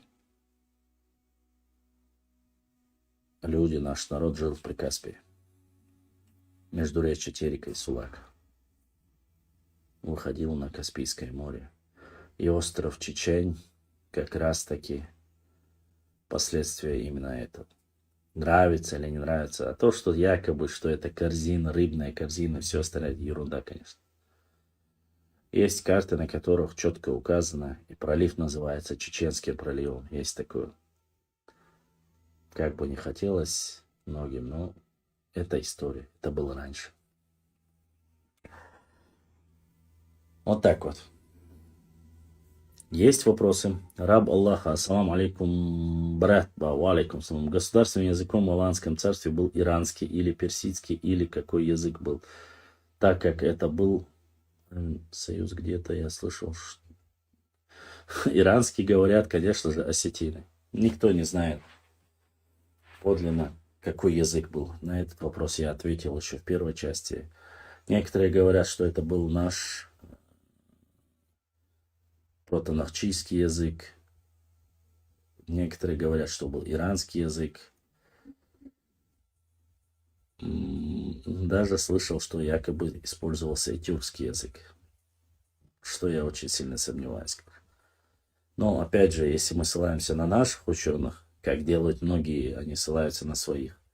Абаев, вроде бы, он утверждал, что якобы это иранский, да? Или, да, кажется, Абаев сказал, что якобы аланское царство говорили на иранском. Ну, это и есть персидский разница.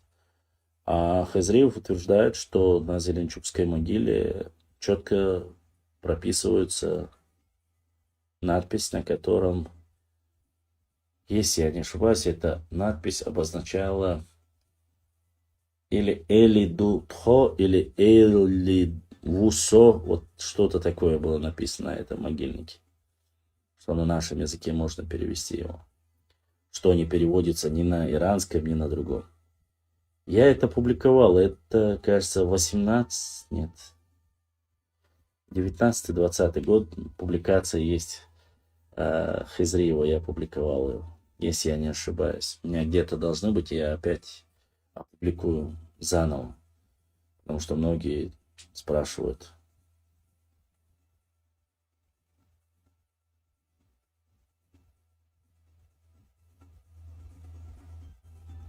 Так что вот так как-то. Задавайте вопросы. Вам, походу, скучно сегодня, не понравилось, я не знаю. Ну, запросов на прямой эфир у меня не было, не приходили, а то, что есть, я вам отвечаю. Вроде бы интересную тему рассказываю. И я, честно вам скажу, очень энергичный. Походу, это кофе меня так жахнуло. Спать, конечно, не хочется. Меня как-то наказали. Телевидение отключили. Триколор, блин. Поэтому приходится вот так фоновую музыку сзади поставить. Мою такую музыку, которую я всегда слушаю, когда читаю, когда мыслю, когда отдыхаю, всегда стоит эта музыка. Поэтому так поставил. Раб Аллаха очень даже интересно говорит. Вот как-то так. Ибраим, фоновая музыка не мешает, надеюсь? Не сильно звучит она, не сильно ее слышно? Задавайте вопросы, если есть, если же нет.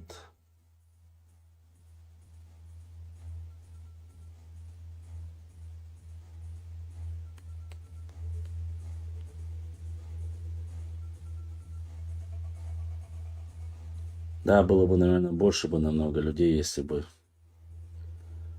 конечно же, хайповая тема была.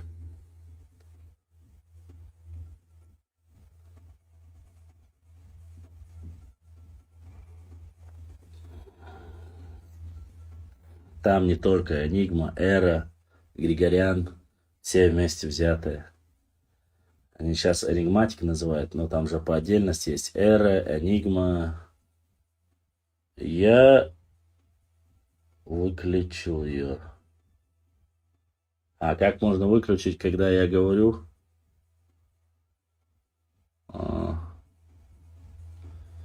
Ну да. Ладно. Убрал я. Все. Он вот аяққа проблем нет. Одной мильцою мы яқи. Одна хешмаю.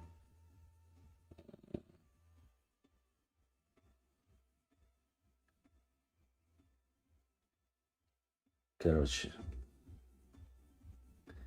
Ну, цагельчане, это просто я так как-то более спокойно чувствую себя. Это. Не люблю я одиночество.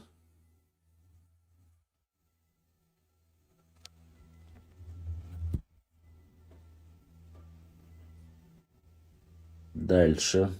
Есть вопросы? Ну ладно, тогда есть.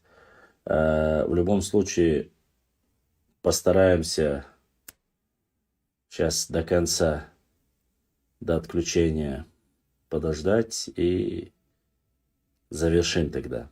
А пока еще ничего не говорит. Задавайте вопросы, если есть. Я убрал фоновые шумы. Все, понял. Шумы. Чимаю снова выиграл. Борз, я не знаю уже, кто только об этом не знает.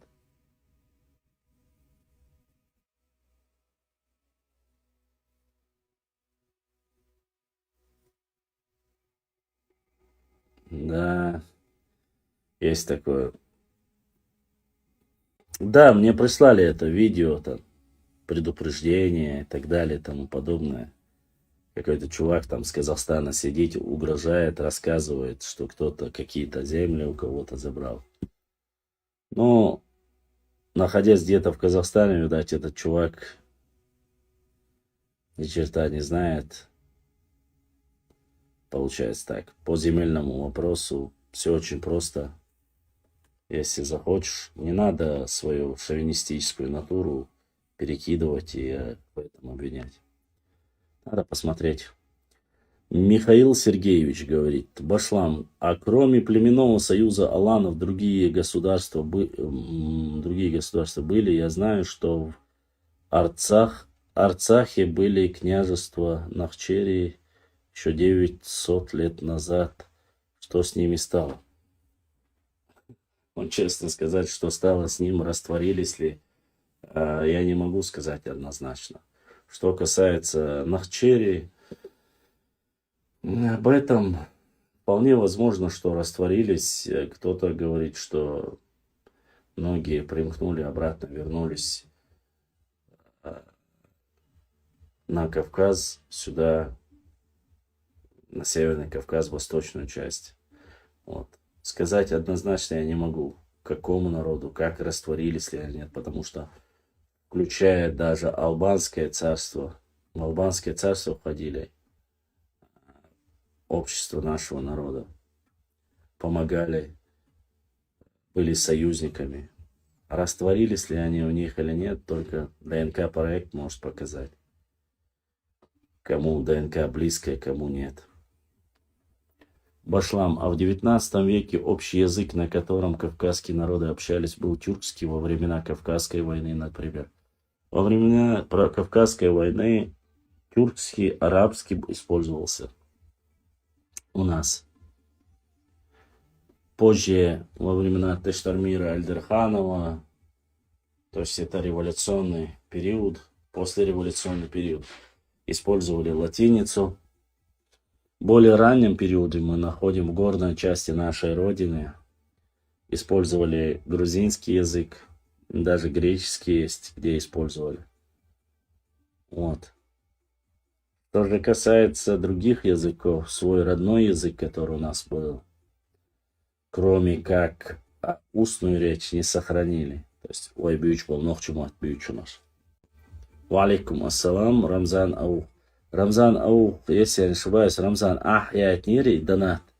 Твой донат днем дошел мне, если я не ошибаюсь, я Этня. Ну, я не знаю, кто с Ауха, кто-то задонатил. Аллах дал саю, буддистник, эзачка, соуда, хил, дал дупла, кто бы это ни был, ну, кто-то задонатил из Ауха, я знаю. Кто, не помню сейчас. Так что, так вот, так. Были ли нахчи христианами до ислама или только язычниками? Были христианами. Не все, но частично были. Христианство проникло. Есть то, что в горной части Чечни проникало и христианство. Не могу сказать, что оно было распространено на всей территории. Маловероятно, но оно было. Не то, что христианство, даже католицизм проник в наши горы. Есть на то и некоторые остались на некоторых камнях католические кресты. Некоторые утверждают, что это якобы в наших горах скрылись остатки Тевтонского ордена. Есть такое предание. Но доказательства храма не сохранилось. Я дал саду. Нет, не я дал саду. Не знаю, ну кто-то с ауха задонатил. Там было написано аух, что-то, поэтому я не помню сейчас, кто именно. В любом случае, да, соответственно, кто бы не был. Вот, христианство было у нас. Некоторые, конечно, хотят, чтобы там, что не было, что мы были всегда монотеистами. Но это маловероятно. Если мы говорим, что мы были только монотеистами, то тогда мы не древний народ, извините. Появление монотеизма, грубо говоря, 2022 год христианства, монотеистическое верование. Появление ислама 1445, кажется, если не ошибаюсь, да? 44-45, путаюсь, может, чуть больше. Вот даже 1500 нету. То есть, о каком... все наши ученые утверждают, что на Кавказе мы живем минимум от 5 до 7 тысяч лет. Скажите мне, пожалуйста, к какой вере тогда мы относились? Да, многие пытаются меня убедить, сказать, что в то время было язычество, якобы некое верование. Ну, не забывайте, если вы верующие люди, вы должны прекрасно знать, что Всевышний Аллах направлял пророков, потому что люди отходили от истинной веры. И мы ничем не лучше других народов, которые там отходили от той же веры. И если даже мы говорим о версии о том, что мы пришли, подтверждаем это, научно подтверждаем, что мы пришли с Шама, с шумерской плоскости, что мы близко родственные или являемся хурита-урартийцами, то хочу вас огорчить, они тоже не были единобожниками. Они были язычниками. Это Ближний Восток. А на Ближнем Востоке фактически все пророки и есть Ближнего Востока. Что Муса, алейхиссалам, что Иса, алейхиссалам, что Нух, алейхиссалам, что Ибраим, алейхиссалам, что наш любимый пророк, последний над всеми пророками, пророк Мухаммад, саллаллаху алейхи вассалям. Все с Ближнего Востока. Так он называется. Поэтому оттуда все. А там было ли язычество, вы знаете, что было. А в горной части, та и того подобное, вообще где недоступно. Поэтому прочитай, что я до этого написал. Ты вообще такой, Али, красавчик Башлам. На днях еще один недальновидный человек мне тут рассказывает на серьезных шах. Типа Сюли Тейп есть среди нашего народа. Объясни им, брат, этим не учим, что нет такого. Нету никакого Сюли Тейпа. Сюли — это народ, аварцы. Статус народа им не дали, потому что народ в народе не может быть. И принизили их до статуса обычного тейпа. То есть наш тейп, любой нохчи тейп, равен целому их народу. Имеется в виду здесь, на этой территории. Чтобы вы понимали. Вот такой класс статус. А таких они как есть, так и есть сюли. Сюли есть сюли. Анды есть анды. Дидуа есть дидуа. И они не нохчи. Нохчи есть нохчи. Сюли есть сюли. Разгунки есть разгунки. Умки есть умки. Нуга есть нуги. Это разные. Галгаская есть галгаская. Галга есть галга. Хири есть хири. Каждого свое название. Ну, там. Черкези адеги гайбертлай. Лезгуай. Поэтому. Ну, может, просто не знает человек. Может ошибаться, конечно. Их записали этнографы как тейпы. Ну, видать, для сравнения их просто принизили до уровня тейпов. Чтобы среди народа. Нохчи — это ам, в который входит там 100 с лишних тейпов. Их не до уровня народа подняли, а до уровня обычного тейпа. остались ли они мухаджирами, которые пришли. Небольшое, да, небольшое количество, конечно же, есть. В Чечне. Как и Умки, как и Новые, там, одно-два села, там, допустим, у Сюли нету целых сел, а у Умки, в принципе, и Умки нету целых сел. У нагайцев есть села, которые обособленные именно, в котором живут они в основном, если я не ошибаюсь. А так, отдельных чисто только они, что были, такого нету. Ну, 2-3 села. Вот есть у кумыков. Кумыков больше всех на территории Чечни. 3 села. 3, кажется. Ну, в 3 местах они локализованно живут. Сюли не так много.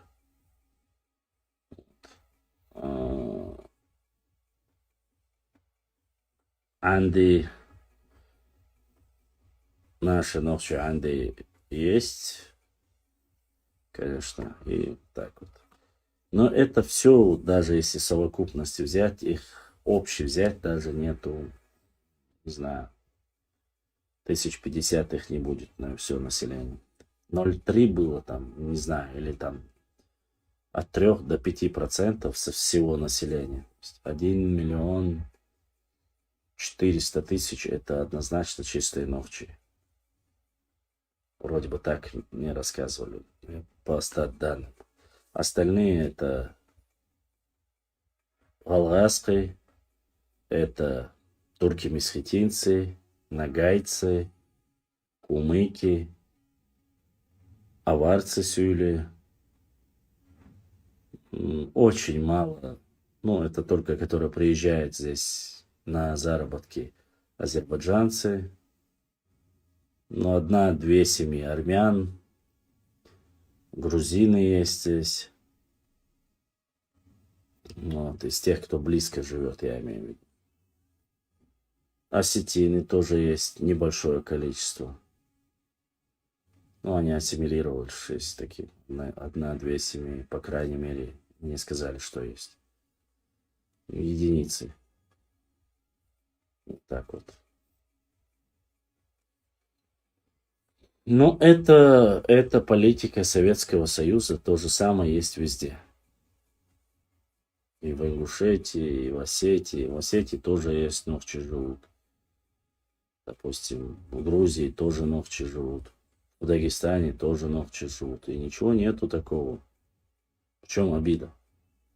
Все живут, все, в Ставропольском крае. Сколько дагестанцев живет в Ставропольском крае?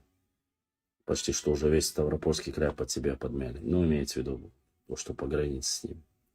Так, по крайней мере, ставропольчане рассказывают. Плохо, хорошо я не говорю. Это уже Бог судья каждому, но живут там.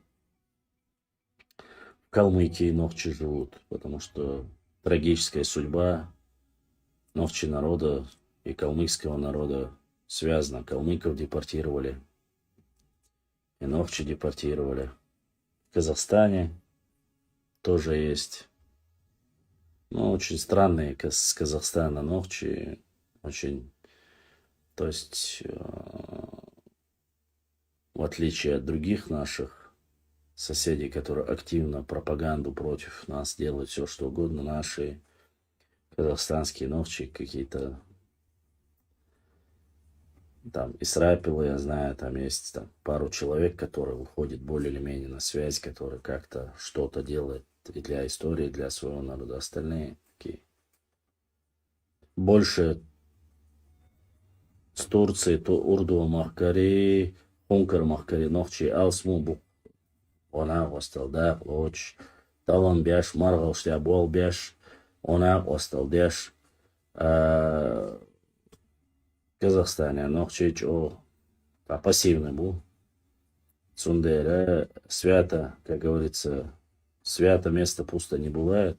И غاسق ما تعديد شنباطك دي صلاح غاسقية مجدي ورسي أو تير ماتخو حينيك تخا ماتشدات شون وجري هون دالشا وي Россия халқы ішке кіріп бу, Казахстан халқы ішке кіріп бу, дұқа бу чангорги, вой нохчи муатсаха, сунде үші мелгіц әберзу цан, вой дүйчдек хаид, бозид, муатта, войн хаид, штан, эмарзича, цастол, дешниш нохчи муатта, ош кедек дяшиш, цаал швайырсану, مثلا ويتعت بول ويجري تسقيت أردو مخكا بيش خنكر مخكا بوش نقشي مطبية تسقيت اقتارنا تار تصديق خلال أرسون تارنا خزيتا لأرسون إيش إن نقشي بوش حبوش بو تا أغوتن إسلوكسا تحدي خارجم بنا نقشي مطاح بيه يريات أزعيني وير وات سؤال شونغا قوشا إي أويليرسا أما از دین حاب و بو واقع شيء ده لا هاسكم بيسعرك كنا حدود سخاء هينس مثلا أسين بعين الشغلات قلنا شجع حلوان يشوف بو بيولا شركة زي بو غيبة الويب بو أدخل بو تحقق لازقوي بو تسعر باخت إلا وش تعت بو هيريش بو اشتاح شو دي استمتع عايش تعت بيتروغليف شو يتع بعين الشيء يتع توست يسرش قديك ديوتع توقيت ريح إز دو إيه بوش بوش سقيت أحقا ويتعبرت بيش وينتع ديك همني ويسات يشتغل حق مصو أور مثلا خايت لا خلو دو يتعسو مثلا اشتع ديك خيل تلو مثلا احتو بق تلو وشو حك ازق احتاجيم آسم يا حاري احنوخ شي مهتا يا حاري احر ده حاري وش ده حاري أصد ديزيك مثلا صنحية خا شيء أورا قلت سقع الحمد لله صوت عام موزع بشرح تسخوش تدويشون داس بادك دي تعجين مالتا ويا كينشكش دوخش دول يح بيلقل وانشوش عين متكش دول كارت نشتيحة فاتشون ليدر ويو شو صنع دير دول on the elche erpoos baat شون بكا سويش يسا أقا دقة كيتشن بيش برس تشو حاجة خلات سيسنا وق حاجة خلات أختيجا حق تبشون ستة سيبولخا مسو آغون احتو تسريس لقصة تاتس متكش بوتوكي حاج بيش بالبا بيش بويس خرالاتك ديت سدل بويس خرالاتك وشو خرالاتك واخ بيش بو مثلا جيم حاليا واشليه شو التليفون شاب ستيبان حاج حارة تنو بيلقلو يا حارة تنو كيك وحارة حوار كيك ده حارة بوش ميالو يجيش بو اقتيب نشاديس شتو وولو شحو مثلا او هاي موخ بيوتي عقيبش تعبيش اقي بيوتي هز اقي شغلاتك لام اقي خلات السن ديش متكش بو اما اقنا بيت فول مويلنا يوش تعبول يوش حقا خلات بانك زير كيستو خلاص ديس مول هوش تعبول تتمسو همان آورد بالا بوش وای کگیر وای خیلشی وای نخچیق ام خیلش دیک خیلدر یو تعتیر همشه تدویتش تعتیر تدویتش ده سو مثلا سو قیت عاو حمزه دویچ خیلش یت ایلاتر دویچ خیلش یا قیدک دویچ خیلش اچو خویش تاجین مالسه حقار ولی چون بود یا تا هشت دو تا گه تا سنه چیش مال نهار ولی شو بود حتی شنجوی بشلوش اسا حالک ارنخا بیسکن روزبان دینا بیسکن دینا افیرینا زینی بر او عچو بود 30 حق سه حق چوح ایمین حق اینستاگرام چوح 30 سلشنی почти подпи شوز غي إتستغ غوش قياتير إبراهيم واتشو حب أستغ غوش قياتير دو داقشي إش تعمو إردوشونا دا وي دوتك دوش داتر تاردين دول بيتان جواب لوشتر وي أن غر شاوك شو يدير شاوك شو على دوشور هو آلتير شو ديس نتير أعيسات مدين يحا والله خير برحون بات بيشك حا ليش والحارم يلا قليل سونزا وضع دي سلاوي دقة ديتsa جيتا هم شتو أم تسوهم تيدم ببيزر ديتس لا أرسون ساقي الشاش تخاطر ديش أسواق ودر أستدل دو خاطر نا سيجل دعديتsa تسخوتسو هر لا أرتهم خا يهر ديتس حارع يوز ديتس حارع أشع تولكا أوكروبي موحكي تسوآغور ديجي إي спец опера и хум аштуек цадичане и уже мас сметя иди сарби хумадат и сон ю шумадат сона бала пайдам за сон зихла би хундат сон дача ادعال جراز دوق ادعال خانيس وقت сон der sozusagen bala bat قيترسو اذا قيترسو چرتو قيترسو يا زين شنو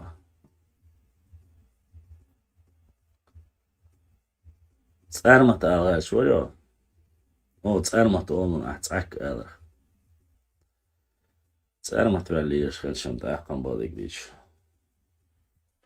هكذا دي إيش تونش تقفن وجه أنا نختار يا خلي هرسا إفيرا شونيكم أقولا سوى تياتو ورسحت يتصدي الله ما يحسن صح يتصدي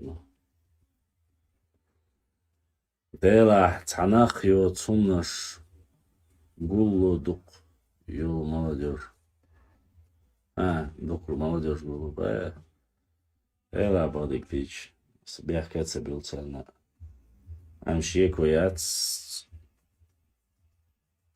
Шемуак. Якам цадиешвиг. Канеш дина. Цедо чусару. Муак по чусару. Уважаемые мои друзья, на этом подходит к концу наш эфир. Всем огромная благодарность за поддержку. 3 брата, которые сегодня задонатили. Аллах дал сааду, ждает на будущее, эзашка соудолитил. Остальным моим подписчикам, всем, кто с Ютуба, всем, кто с Инстаграм, огромная благодарность. А также я прошу прощения ради Всевышнего Аллаха, если я каким-то образом вас задел или оскорбил, прошу вас ради Аллаха, простите, я никого не обижать, не оскорблять не хотел, ни тайпать, ни тухумы, никого.